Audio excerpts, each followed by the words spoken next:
Today I thought I'd bring you guys out and show you my little studio. It's tiny. Right outside my studio is a little bit of a garden that we have. We have cucumbers growing, we have spinach, we have squash, we have corn, we have more squash, we have a whole lot of tomatoes on the other side, some carrots, some onions over here, strawberries in the tree, hanging from the tree, etc. I have lots of little plants everywhere. Here, just outside my studio door, is my sink, and it has running water. Awesome. Now, when we step inside the studio, the first thing you're going to see is the air conditioning unit that keeps me cool on these hot Texas summers. This is the chart for cone temperatures, for firing temperatures. I keep that there because you get to be my age, you can't remember all those numbers. These are some shelves, large shelves, has a number of things. My ware will go there when I get some made up. This is my little kiln. It's small, but I have a small studio. It's also a 10 cone 10 count. I haven't taken it there, but it says it'll go. I do fire it consistently at cone 6, 5 and 6. It's only a 110 plug-in though. It doesn't have to have 220s, which is why we have it hooked up in here in the studio. We don't need the 220 hookup outside. Over here, I've got a lot of things, and that's my laundry bag. A lot of things underneath here. Storage units. Over here, I have all my, underneath this shelf here, I have all my raw ingredients like EPK and silica and ball clay and etc. etc. 6 of them. And then I also have my made up glazes that I have made. One for low fire. I have 2 clear glazes. One is low fire. One is cone 5 and 6 glaze. These right here that I'm shoving around are some empty buckets that we're going to do something else with here. This is all the kiln furniture that I have. I have one new little shelf and one little shelf that my son made me. I've got to put more kiln wash on both of those. These are my stilts. I do a lot of small pieces that I do on silk because I glaze the whole piece. So I have quite a few stilts. These are the posts to go in the kiln. I have more posts in this kiln than these for sure. I have a scut kiln. It's a 220 and it is in storage right now. We just moved to this location here in October, so it's taken this long for me to get a studio set up. Right back here is some plastic wrap that I just, it's just tossed back there so I can get to it. This is my area where I do my hand building, and I have my slip back there. This is where I reclaim clays. I put them out on this plaster board, and then it will suck up the moisture out of it, and there we go. Down here on this shelf, we have lots of tools for hand building, all kinds of stuff. Anything you could think of, I think I have. And here is something that I've been doing. Like I said, when we moved here, we moved from an apartment complex, and all of my clays, we've been in the apartment for 4 years, and the clays that I had all turned to rocks. So this is my method for turning the rocks back into nice, workable, soft clay. See that? Just that come in That was a rock 2 days ago. So, back over here, this side. Up here we have some miscellaneous things. This is where I have my underglazes, my stroking coats, my slips, colored slips, etc., etc. This is a test tile group for these things, for the stroking coat, underglaze, oxides, and slips. Okay? And this little tray over here just kind of has a miscellaneous about stuff. There's a lamp thing to make a oil lamp, and there's myriad number of little handles for teapots. This is the small container, and as I said, it has copper carb, iron oxide, chrome green oxide, cobalt carb, mason stains, different colors. Over here we have nepheline cyanide, we have bentonite and aluminum hydrate, and here we have Frit 3124. Up here on this top shelf are things I don't have to get at very often. There's my heat gun, some more shelving, but that's for the bigger kiln. This is the it's the glass top for the oil lamp if I ever get around to making it. Okay, here is some 04 base glaze that I'm going to add some colorants to make some different colored glazes. These are some plastic sacks that I bought, got a lot of them, to do the reclaiming the hard rocks. You put them in a airtight plastic sack. You put here is some bisqueware that has already been fired to bisque and is waiting to be glazed. These are my glazes. There are 4 shelves of glazes. You have the bottom shelves are the cone 04 glazes, 06, and the top shelves are the cone 5 and 6 glazes. This is where the bisqueware goes as it's waiting to be glazed. This is where I shoot the pictures of my ware. It is my photo setup. And as you can see, there's a little froggy there sitting there looking at you. All it is an old egg crate type thing. And when I take the thing off, you'll see that it's covered in plastic all around. It is now, when I take that off, my spray booth. I do spray glazes. Careful, as I'm putting this back up to try not to break anything. Lost your frog. Okay, you go back there. You go back up there and lay that down. That is a pipe that I made many years ago. It's made of corn kernels, and the corn kernels are clay. Each individual kernel was put on separately. It was a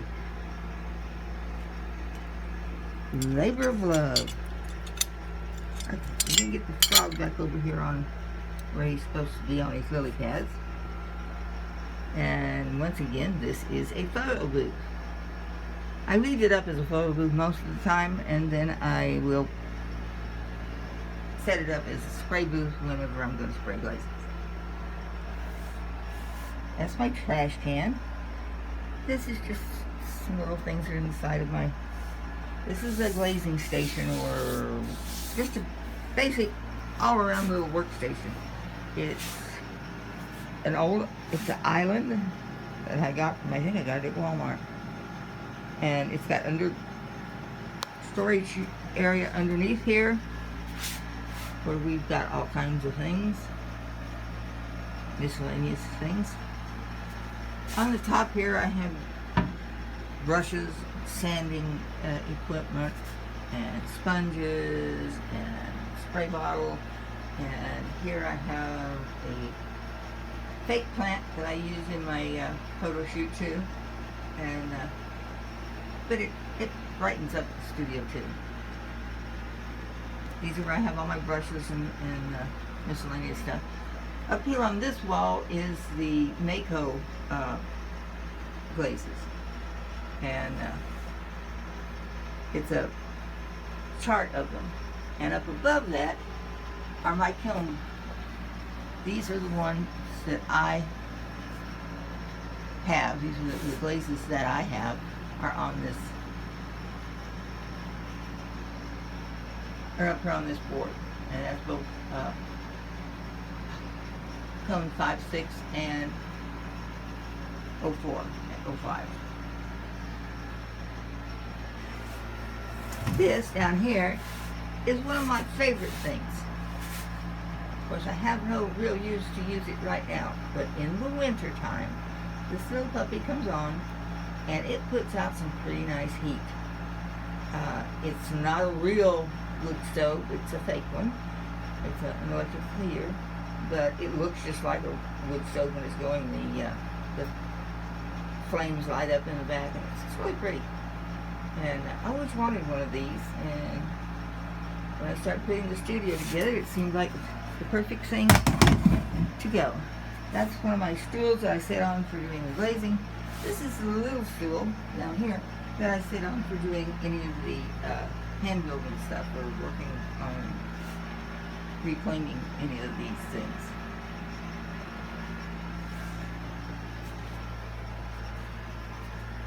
Back underneath here are more glazes. These glazes are in larger containers. And over in here, more glazes. These are glazes that I made up, and they are all 5-6 glazes, coming out 5 and 6 glazes. That is one of the compressors that I have, and I'm going to try out this next time, and along with the spraying unit. I'm going to try that out and see how it works. What I have been using recently is this little job here. This is actually a sprayer made for makeup. It's very small, but it works like a charm. It gives you just exactly the right amount of spray. Not too much, not too little. And it works really, really well. I'm really happy with it. I bought this unit, I think it was close to $200 for the whole thing, like $175 or something like that. And it came with all this makeup and stuff for you to, the makeup's still in the box over here. I very rarely ever wear makeup, and but this thing has worked just like I thought it would. I saw it on a commercial, and I thought, wow, that would work great for glazes, and it does. The top of this table is my banding wheel. Cannot live without my banding wheel. That is one of the most important pieces in my studio. Now, back over here to this side, we have shelves. Actually, they're things you put between the studs that my son's set up there for me to put different pieces of my work. And we have little dishes here that you use to put your rings in or whatever. More little dishes. I like little dishes. These are coasters. Another set of coasters. These little guys over here, these are what I really like to make. These are called salt cellars. And they have a little place to put your salt. You put your salt in here, and then you have this little spoon attached to it. And well, unless you drop the little spoon and break it, which I think is what I just did. Well, we can always make another little spoon. I'll show you on this one. Hopefully I won't drop it. There's the little spoon. And the little spoon, you have your salt in the dish, and you take the little spoon, you take out a little bit of salt. This way you know exactly how much salt you are putting on your food. And sometimes that can be a problem for people. Over here, we have some little shot glasses. This one has a, I'm not sure I can show this to you. There you go. It's a blue float glaze, and it did it really well on the inside, not so much on the outside. Over here are some magnets. I make little things with the magnets on the back of them. Here's a cup, one of the smaller cups, a regular size cup actually. This is a